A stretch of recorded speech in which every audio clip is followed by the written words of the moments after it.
రొడ్కబుల్టలో breaking news చూస్తున్న మోపిదేవి వెంకటరమణ బీదా మస్తాన్ రావు బాటలోనే మరికొంతమంది వైసీపీ ఎంపీలు వెళ్లే అవకాశాలు ఇప్పుడు కనిపిస్తున్నాయి. ప్రస్తుతం ఢిల్లీలోనే ఉన్న వైసీపీ నేత గొల్ల బాబురావు సరైన సమయంలో నిర్ణయం ప్రకటిస్తారని అన్నారు. ప్రస్తుతం ఆయన ఢిల్లీలోనే ఉన్నారు. కుటుంబ సభ్యులతో కలిసి వ్యక్తిగత పనుల కోసమే ఢిల్లీ వచ్చారని అన్నారు. ఆయన వైసీపీ వీడే విషయంలో సరైన సమయంలో నిర్ణయం ప్రకటిస్తానంటూ మీడియాకు చెప్పుకొచ్చారు. ప్రస్తుతం సరైన సమయం కాదంటూ కారెక్కి వెళ్లిపోయారు.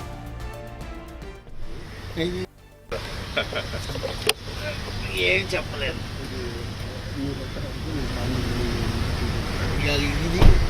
ఇది కూడా మేడం పాస్పోర్ట్ ఇది ఇప్పుడు ఇచ్చాను ఇచ్చారు. ఇదిగో దీంట్లో పాస్పోర్ట్ ఈ కమ్యూనికేషన్ డిపార్ట్మెంట్ దీంట్లో ఇచ్చారు కదా, ఈ డిపార్ట్మెంట్లో పిఏపీ ఓకే ఇవన్నీ హ్యాండ్ ఓవర్స్ ఓకే ఇవన్నీ ఇచ్చారు. ఓకే తీసుకుంటే సార్ మీరు వచ్చేటప్పుడు ఫోన్ చేస్తే నేను ఫ్యామిలీ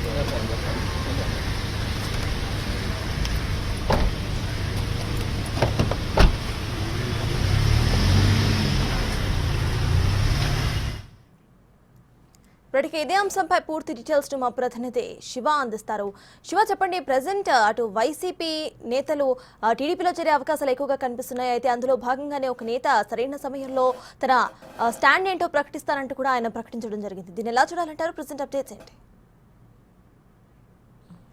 రైట్ సటాజ్, వైసీపీని వీడేవారి సంఖ్య రోజు రోజుకు పెరిగే అవకాశం అయితే కనిపిస్తోంది. ఈరోజు ఇద్దరు సీనియర్ ఎంపీ రాజ్యసభ ఎంపీలు బీదా మస్తాన్ రావు, మోపిదేవి వెంకటరమణ ఈరోజు మధ్యాహ్నం 12:30 పార్లమెంట్ ఆవరణలో రాజ్యసభ చైర్మన్ ఉపరాష్ట్రపతి జగదీప్ ధన్కర్కు తమ రాజీనామా పత్రాన్ని సమర్పించారు. రాజ్యసభ సభ్యత్వానికి రాజీనామా చేస్తున్నట్లుగా వారు మీడియాతో కూడా మాట్లాడారు. అయితే త్వరలోనే టీడీపీలో వారిద్దరూ చేరబోతున్నారు. తర్వాత ఫర్దర్గా టీడీపీ అధినేత ఏది ఆదేశిస్తే ఆ విధంగా నడుచుకుంటామంటూ కూడా వారు చెప్తున్నప్పటికీ కూడా బీదా మస్తాన్ రావు జాతీయ రాజకీయాల పట్ల నాకు ఆసక్తి ఉంది, మళ్ళీ అవకాశం ఇస్తే మళ్ళీ రాజ్యసభకు పంపిస్తే కనుక ఢిల్లీ వస్తానంటూ కూడా బీదా మస్తాన్ రావు తెలిపారు. మరోవైపు మోపిదేవి వెంకటరమణ కూడా తను ఎంతో కాలంగా వైఎస్ ఫ్యామిలీతో మా ఇద్దరికి అవినాభావ సంబంధం ఉంది, కానీ కొన్ని కారణాల వల్ల జగన్మోహన్ రెడ్డితో ఉన్న విభేదాల వల్ల నేను పార్టీని వీడాల్సి వచ్చిందంటూ కూడా ఆయన కూడా బిగ్ టీవీతో మాట్లాడుతూ మోపిదేవి వెంకటరమణ చెప్పారు. ఇక ఇప్పుడు రీసెంట్గా వారిద్దరూ జాయిన్ అయిన తర్వాత గొల్ల బాబురావు ఆయన కూడా వీరి వరుసలో నడిచే అవకాశం కనిపిస్తోంది. సరైన సమయంలో సరైన నిర్ణయం తీసుకుంటామంటూ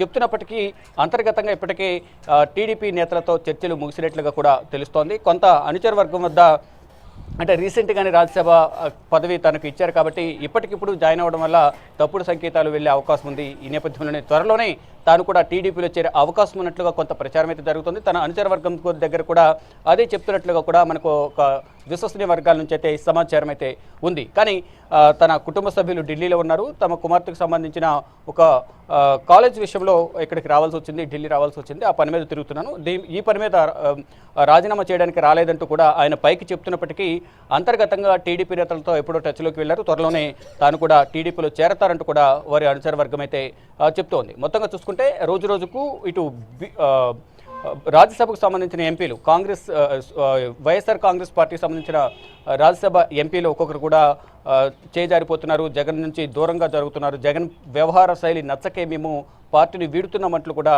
వారు చెప్తున్నారు.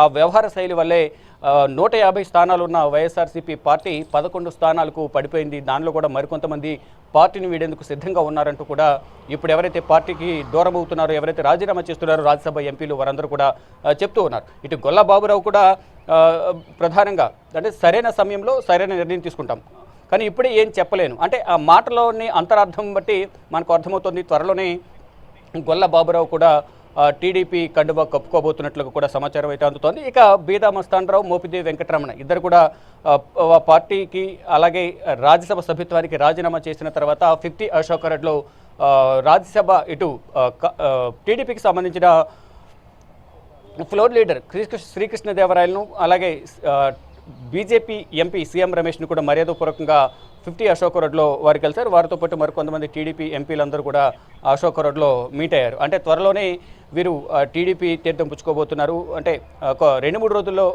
దీనికి సంబంధించిన ఒక క్లారిటీ వచ్చే అవకాశం అయితే ప్రధానంగా కనిపిస్తోంది. అంటే సీనియర్ నేతలే పార్టీని వీడుతున్న నేపథ్యంలో మరికొంతమంది నేతలు కూడా అంటే దాదాపు ఒక వైవి సుబ్బారెడ్డి, విజయసాయిరెడ్డి వీరిద్దరు తప్ప మిగతా రాజ్యసభ ఎంపీలందరూ కూడా ఇటు కూటమి ప్రభుత్వంలో చేరే అవకాశం అయితే కనిపిస్తుంది. కొందరు టీడీపీ, కొందరు జనసేన, మరికొంతమంది బీజేపీ. వీరందరూ కూడా వారి వారి ఆ పార్టీలకు సంబంధించిన అధినేతలతో టచ్లోకి వెళ్ళినట్టు తెలుస్తుంది. వారందరూ కూడా త్వరలోనే వారు రాజ్యసభ సభ్యత్వాలకు రాజీనామా చేయబోతున్నారు. ఇక కింది స్థాయి నుంచి పై స్థాయి వరకు ప్రతి ఒక్కరు కూడా పార్టీని వీడుతున్న నేపథ్యంలో పార్టీ పరిస్థితి ఏంటా అనేది కూడా ప్రజెంట్ జగన్ అంటిపెట్టుకుని ఉన్న మరికొంతమంది నేతల్లో కూడా గుబులు మొదలైంది. వారు కూడా పార్టీని వీడతారు అనేది ప్రధానంగా ప్రచారం అయితే జరుగుతుంది. మొత్తంగా చూసుకుంటే ఇప్పుడు ఈ 2024లో వచ్చిన ఫలితాలు ఆధారంగా వైసీపీ పార్టీ పతనం మొదలైంది అనేది టీడీపీ నేతలైతే చెప్తున్నారు. దానికి అనుగుణంగానే జగన్ వ్యవహార శైలి నచ్చకే మేము పార్టీకి దూరమవుతున్నాం తప్ప అధికారం మీద వ్యామోహంతో మేము మారటం లేదు. మేము చూసిన అనేక పదవులు చూసాం. మొత్తం వైఎస్ ఫ్యామిలీతో ఉన్న సంబంధాలతోనే ఇప్పటి వరకు జగన్మోహన్ రెడ్డితో నడిచాం. కానీ ఎక్కడ కూడా మా మాట లెక్క చేయకుండా ఇష్టానుసారం వ్యవహరించారు. నిరంకుశ ధోరణితో వ్యవహరిస్తూ అందరిపైన కక్ష సాధింపు ధోరణితో వ్యవహరించారు. దానిలో భాగంగానే ఇటు చంద్రబాబును జైలుకి పంపించడం, మరోవైపు బాబాయ్ హత్య కేసుకు సంబంధించి ఈ విషయాలు మరికొన్ని కీలక విషయాలన్నీ కూడా ఇంపాక్ట్ చూపించడం వల్లే ప్రజలు దాని పర్యవసానాలకు ప్రజలు ఓటు ద్వారా తీర్పు ఇచ్చారు. ఆ తీర్పుకు అనుగుణంగానే ఈ 11 స్థానాలకు కనీసం ప్రతిపక్ష పాత్ర కూడా హోదా కూడా లేకుండా ప్రజలు తీర్పునిచ్చారంటూ కూడా ఇటు టీడీపీకి సంబంధించిన నేతలు చెప్తున్నారు. ఇటు వైసీపీకి సంబంధించిన మరికొంతమంది నేతలు కూడా అంతర్గతంగా చర్చించుకుంటూ ఉన్నారు. కానీ మొత్తంగా చూసుకుంటే ఈ రాజ్యసభ దాదాపు ఖాళీ కాబోతోంది. కూటమి ప్రభుత్వంలో చేరేందుకు అందరూ సిద్ధంగా ఉన్నారంటూ కూడా ప్రచారం జరుగుతుంది. దానిలో భాగంగానే ఈరోజు ఇద్దరు రాజ్యసభ ఎంపీలు రాజీనామా చేశారు. త్వరలోనే గొల్ల బాబురావు కూడా రాజీనామా చేసి టీడీపీ తీర్థం పుచ్చుకునే అవకాశం ఉందంటూ కూడా తీవ్రమైన ప్రచారం అయితే కొనసాగుతోంది. Right. Thank you, Satas. Shudha.